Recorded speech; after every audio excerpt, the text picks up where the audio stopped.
Bien, presten atención porque vamos a hablar un tema que es muy importante para todos. El doctor Daniel Navía es cirujano del Servicio de Cirugía Cardíaca del Instituto Cardiovascular Buenos Aires. ¿Cómo le va, doctor? ¿Bien? Bien, muy bien, Juan. Bueno, estamos frente a un hallazgo, una nueva práctica, ¿verdad?, de operación de corazón. Con cuestiones muy técnicas, pero usted nos va a explicar sencillamente de qué se trata. Todo arranca porque la población está viviendo más tiempo. Sí. La expectativa de vida se prolongó. Entonces aparecen cosas que antes por ahí no había. Gente de 80 años. Ya es muy común que la población que manejamos nosotros en el Instituto Cardiovascular de Buenos Aires tenga cercano a los 80 años. Hace 5 años atrás era una rareza. Sí.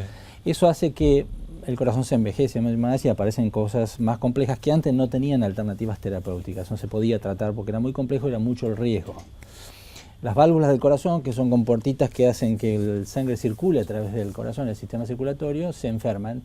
Y es típico, después de los 75 años hay válvulas que se endurecen y no se abren. Eso es lo que se llama estenosis. Es una enfermedad muy común en la gente de más de 75 años.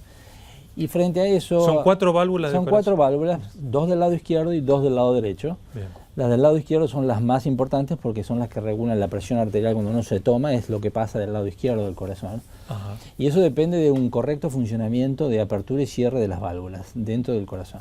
Bien. Una de las válvulas más características es la válvula aórtica, que es la salida de la mayor cantidad de sangre cuando el corazón late. Y esa se endurece y no se abre, lo hace lo que el corazón se tapona o la circulación se bloquea. Sí. Eso trae un montón de síntomas y un pronóstico muy malo, donde la terapéutica por medicación no anda. O sea, no hay medicamento que corrija eso. No, porque es una cosa obstructiva y mecánica. Entonces Claro. la medicación lo que puede hacer en otros aspectos, pero no abre una válvula que está dura. Claro.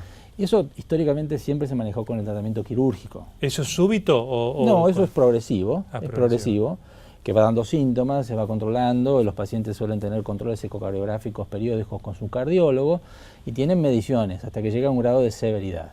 Cuando eso es así, pueden aparecer síntomas o está bien graficado en las guías nuestras de cuándo el paciente necesita un tratamiento superior a una medicación común, y en esos casos siempre se trató la cirugía. Lo que pasa cuando el paciente tiene más años, el mayor es el riesgo. Esto es una patología de comúnmente gente de más de 75 más años. de 75. Sí, 70, 75 años, la estenosis aórtica, lo que médicamente se llama. Ajá. Y vuelvo a decirte, entonces la gente que vive más, sobre todo las mujeres, 80, 82 años, la expectativa de vida en la Argentina, el hombre llegando a los 79 más o menos, así que se ha prolongado mucho Claro. más. Esos pacientes, intervenirlos quirúrgicamente, tienen riesgo. Entonces Claro. a veces te pones en riesgo beneficios y justifica. Claro. El riesgo de una anestesia. El riesgo de un procedimiento de alta complejidad como significa una cirugía cardíaca. Entonces a Claro. veces uno le propone esto a pacientes de 80 años y por ahí le estás ofreciendo algo que no les va a solucionar y les va a complicar más la situación. De esto vino mucho la industria del apoyo y el descubrimiento de un montón de técnicas alternativas, y entre esto lo que estamos hablando es de poner las válvulas a través de catéteres sin necesidad de operar al paciente. ¿Se cambia esa válvula?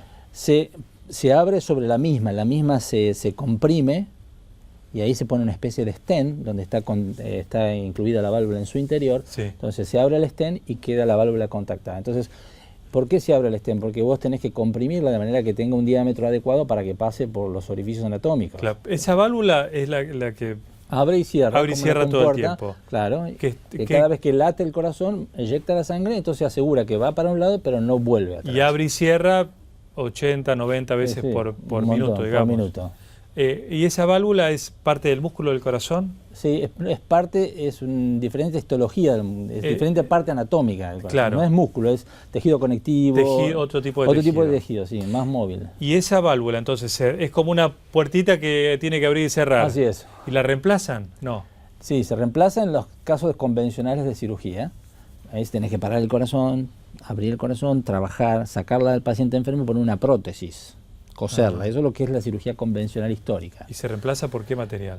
Por una válvula de cerdo tratada químicamente o de pericardio, son tratadas químicamente o diseñadas en forma manual, montadas sobre un stent rígido. Sí. Eso es el cambio de la válvula. Se saca la enferma y se pone esa, que se abre. Para eso tenés que parar el corazón Claro. y tener una cirugía de alta complejidad. Claro. En gente de 80 años, con anestesia de 4 horas, es complejo. Claro. Entonces avanzó la ciencia, tanto en Europa como en Estados Unidos, más en Europa que en Estados Unidos, en los últimos, te diría, 7 años. Y ya que hay puestas como 50.000 casos en todo el mundo. Y bueno, ya ha llegado a la Argentina ya hace 2 o 3 años. Y por un acceso de catéteres a través de la ingle. Por una vena entran. Claro, por una arteria. Una arteria, en perdón. forma retrógrada, se da vuelta, llega al corazón, se localiza donde está la válvula enferma, se penetra con una cuerda, Sí. y ahí se pone el stent y después se abre la válvula. Entonces la que estaba dura se Sí. comprime por la acción del stent, entonces queda la válvula dentro, la que abre y cierra, ¿entendés? Ajá. Es una cosa más bien, es como el mismo el stent de la enfermedad coronaria, que vos en la placa la abrís, Eso se entiende por ahí más fácil, como Claro. una manguera que está y le obstruida. pones un caño así. y se pone un abre caño. como una malla metálica Bien. para abrir. Sí. Esta malla metálica es lo mismo, Sí. pero en el medio tiene una válvula que cuando se abre, como un paraguas, se Sí. abre y queda la valvulita funcionando. Es decir, es una válvula montada dentro de un cilindro metálico. Una válvula que se monta sobre la que existe ya. Claro, claro, la que existe, como es por vía percutánea, Sí. vos no podés sacarla, porque si no emboliza, se va para cualquier lado. Ajá. Entonces lo que tenés que hacer es tratar de comprimirla hacia la pared, Ajá. con el stent metálico ese que te digo. Sí. Entonces cuando lo comprimís, se abre el stent y la válvula queda desplegada internamente. ¿Y Entonces, no separa el corazón? No, en no ese caso? separa el corazón, no separa el corazón. Hay que hacer anestesia, obviamente, pero el paciente, después de un procedimiento que dura 40 minutos, ya se despierta y está evolucionando bien. Digamos, si no tenés que hacer esas incisiones grandes, el posoperatorio mucho tiempo en cama, nada que ver. ¿Ya se practicó en cuántos pacientes? Se practicó acá en el Instituto Cardiovascular de Buenos Aires en 65 pacientes en total, el proyecto de tratamiento percutáneo a través de catéteres de las válvulas de esta enfermedad. La mayoría de las veces ha sido por vía de la ingle, que entras por las arterias de la ingle hasta el corazón y trabajás. Sí. Hay pacientes que tienen enfermedad de las arterias, entonces vos no Claro. podés tener acceso a eso. Claro. Y la novedad. Y la novedad que la hicimos noticia ahora esta. es que a través de la punta del corazón, por una incisión de más o menos 3 centímetros abajo de la mama ¿Por la izquierda, punta sería de abajo? sería por acá, sería por acá, Se entra por ahí. entrando por acá. Es decir, comúnmente los catéteres lo que hacen, dan toda la vuelta así y se meten acá. Sí. La válvula está metida acá adentro. Sí. Entonces ahí se abre la válvula. Sí. Eso tenés que acceder por abajo. Sí. Como abajo está todo enfermo por la misma enfermedad aterosclerótica, no tenés lugar cómo poder entrar. Entonces se ha diseñado la apertura de esto por una cuerda también y llegar más recto en forma una distancia más corta para abordar el problema que está acá en el paciente. Claro. Se corta el pecho. Sí, una incisión de 3 centímetros, Sí. se separan un poco las costillas así, un poco acá prácticamente vos si pones el dedo entre las costillas tocas el latido de la punta del corazón, en cualquier paciente flaco lo notás, así Claro. que el acceso es muy rápido Sí. y es muy chiquitito, entonces no hay ninguna incisión grande, ni no hay una morbilidad muy grande, entonces pones una pequeña cuerda ahí y metes el catéter donde está la válvula implantada y el fenómeno de la implantación y la apertura se hace acá. Bien. Esto es lo que hemos hecho en el Instituto Cardiovascular en 2 pacientes hace 4 o 5 días. Nosotros trabajamos con la Universidad de Hamburgo, donde fuimos a formarnos, y vino gente de Alemania a trabajar con nosotros en estos primeros casos. Tenemos una asociación entre las 2 instituciones que nos beneficia mutuamente, más a nosotros que a ellos, porque ellos tienen muchísima experiencia. Y bueno, estamos muy contentos porque pudimos implementarlo. Es una tecnología muy moderna a nivel de Europa. No está en Estados Unidos todavía y bueno, el instituto pudo tener acceso a esto y los pacientes que tuvimos, estos 2, eran pacientes de más de 80 años, con muchas enfermedades que no teníamos mucha opción. ¿Y esta es la primera vez que se hace en el país? Se han hecho con otro tipo de válvula en otras instituciones. Sí. Con este tipo de válvula sí es la primera La vez. primera país. Sí, así que hay 2 válvulas similares a este mecanismo, ¿entendés? Le quería preguntar por el corazón en general, más allá de este caso, porque es un músculo, ¿verdad? Que uno puede cuidarlo. O sea, ¿se puede entrenar el corazón? Entrenar con respecto a... Entrenarlo como uno entrena a un músculo, como entrena a otro. Obviamente, el rendimiento cardíaco, el ejercicio, Sí. que significa un elemento clave en la prevención cardiovascular, Sí. el ejercicio, habla del rendimiento y la posibilidad de que el corazón tenga más eficiencia de contractilidad y de Sí. eyección de sangre. Eso sí, obviamente. Y eso hace que el corazón esté más sano, entre comillas. ¿Qué Sí. significa? Que no haya aterosclerosis, que las arterias son muy pequeñas, las famosas arterias coronarias donde uno hace los bypasses, Sí. pueden tener aterosclerosis, eso es el famoso mecanismo por el cual los pacientes pueden tener infarto. El ejercicio lo que hace es evitar eso, disminuir la incidencia de placas en las arterias. Entonces eso, si vos me preguntas, ¿entrenar? Sí. Sí. Entrenar es mejorar la calidad del corazón. Sí, pero se puede, el entrenamiento en exceso no es bueno para ningún músculo. No, sí, viste, ¿O en la vida es el término medio, ¿no? Sí, Esto es lo sí. mismo. Sí. Mucho exceso, ya el corazón sufre. se dilata, tiene contractilidad un poco más disminuida, puede haber aumento del espesor de la pared, los requerimientos de sangre para el propio órgano son distintos. Así que el término medio, es decir, lo que sí no se puede hacer es no tener ejercicio como hábito de vida. Claro, pero uno puede notar, por ejemplo, que si hizo bicicleta, por ahí le duelen las pantorrillas, el músculo duele, o en los brazos, pero ¿cómo uno no sabe si el músculo del corazón está...? Bueno, cuando uno empieza a hacer ejercicio, empieza a entrenarse, pueden aparecer cosas. Puede aparecer dolor de pecho, o puede aparecer fatiga. Son elementos que marcan que el corazón no está funcionando bien, que está insuficiente, si vos querés. Eso puede ser por falta de entrenamiento, porque nunca hiciste, de golpe te querés hacer, entonces tu corazón responde en forma anormal a una cosa que estás acostumbrado a estar en una oficina y de golpe lo exigís, entonces el corazón se queja, o porque hay patología, hay enfermedades. Claro. Entonces eso es un poco falta de entrenamiento, si vos querés, del corazón. Pero hay mucha gente que a veces dice, tengo un dolor en el pecho, digamos. ¿Cómo se puede discernir o advertir si realmente es un dolor del músculo, a lo mejor un movimiento que hace dolor al músculo, o un hueso, o el corazón? Bueno, o sea, un dolor en el pecho puede ser muscular. Sí, obviamente, el grupo etario es muy importante. Menos de 30 años las chances son más bajas que tengas problemas cardíacos. Más de 30 años estás obligado a discriminar eso. Es decir, si vos tenés un dolor de pecho, debes consultar a tu médico y tu médico debe, con acción médica y interpretación de tus síntomas, darse cuenta de qué estamos hablando. Hay poblaciones de riesgo, hay factores de riesgo, hay antecedentes familiares que te obligan a tomar una conducta más agresiva o no. Pero un dolor de pecho es un signo de alarma importante. ¿Pero un dolor de pecho de qué tipo? Bueno, el dolor de pecho del lado izquierdo, pues esta es una enfermedad de presentación muy atípica. Los pacientes diabéticos, por ejemplo, pueden tener infarto sin dolor. Entonces, ya el dolor, que es un signo de alarma en pacientes con diabetes, que son nosotros la población que manejamos, casi el 25 o 30% de los pacientes que manejamos son diabéticos. Entonces, esos pacientes por la diabetes no tienen dolor, entonces, o tienen dolores atípicos. Entonces, yo te diría que para ser lo más eficiente posible o pecar de exceso en estos casos, por el impacto que puede tener la morbilidad cardiovascular, cualquier dolor de pecho en gente de más de 35 o 40 años debe ser evaluado. En el peor de los escenarios no tenés nada, pero podés detectar cosas que son de prevención muy importantes. Pero no hay forma de determinar si es muscular o... Sí, con el interrogatorio.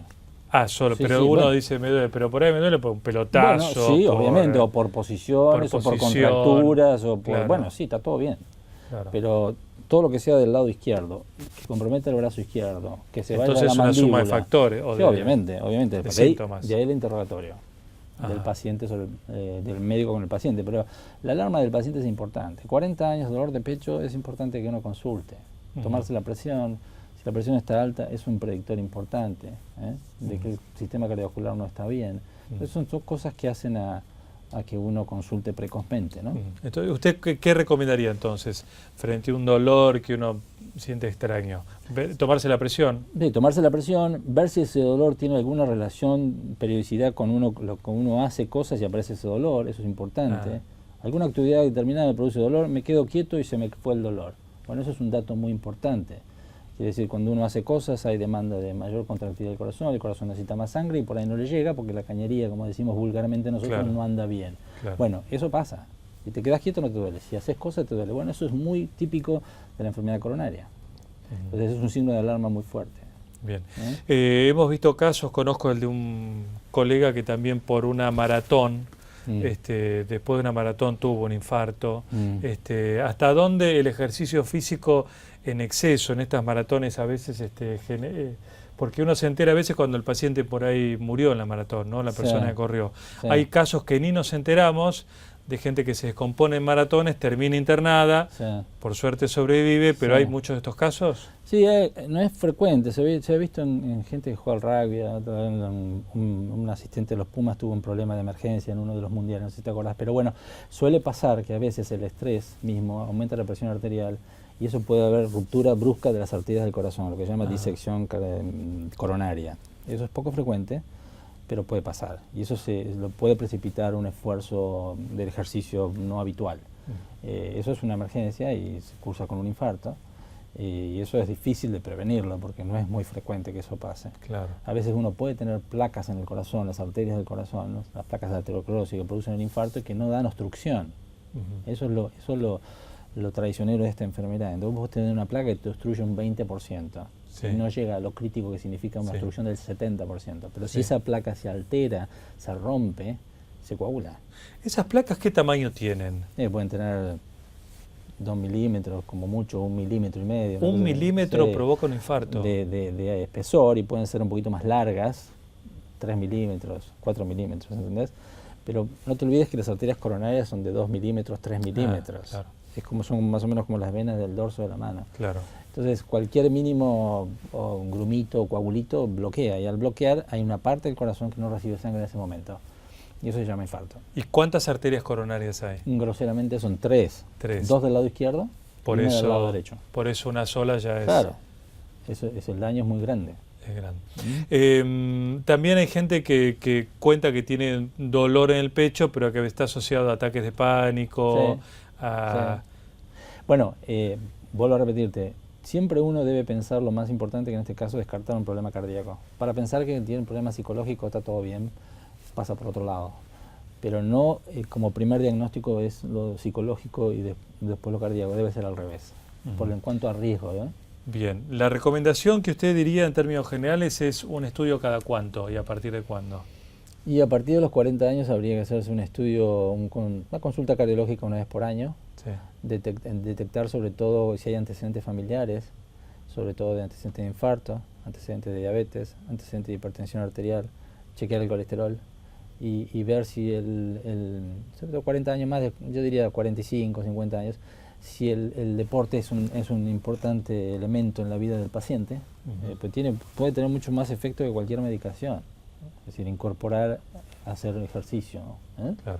Así que yo te diría que eso, una vez por año como mínimo, y después el cardiólogo decidirá en base a cada caso en particular si la frecuencia aumenta. Sí, el último tema, doctor.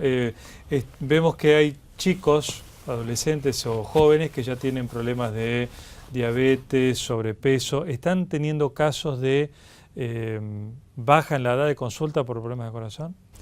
En algunos casos sí, pero no te diría que es una prevalencia muy importante todavía. No cambió la estadística, digamos. No todavía. Lo que pasa es que a veces por ahí puede ser los desarreglos, yo tengo chicos adolescentes también, Sí. Del alcohol, de la Sí. falta de deporte, el tabaco Sí. o la dieta mala. Sí. Vos podés por ahí tener ese tipo de problemas a los 40 años. En esta ventana no, pero estás sembrando cosas para el futuro. Pero qué difícil que los chicos entiendan eso, ¿no? Sí, bueno, esto es un cambio cultural importante, Ajá. que es O sea, difícil. lo que hacemos a los 20 repercute a los 40. Bueno, claro, sí. Vos tenés que tratar de empezar a cuidarlo, es un poco de educación total, ¿no? De prevención, la famosa palabra de prevención. Puede ser primaria o secundaria. La primaria estamos hablando, es decir, prevenir cosas que te puedan pasar. La secundaria cuando ya te pasó algo para que no te vuelva a pasar. Pero la prevención es decir, temas de alimentación saludable, ejercicio, no fumar, cuidarse con el alcohol, cuidar su hígado por el tema El alcohol daña el algo. corazón también. Y sí, obviamente. Y la aterosclerosis y todo eso, ¿no? Claro. Gracias, doctor, muy amable. Bueno, Un placer, doctor Navía, Daniel Navía, del Instituto Cardiovascular Buenos Aires. Ya seguimos acá en Infobae TV.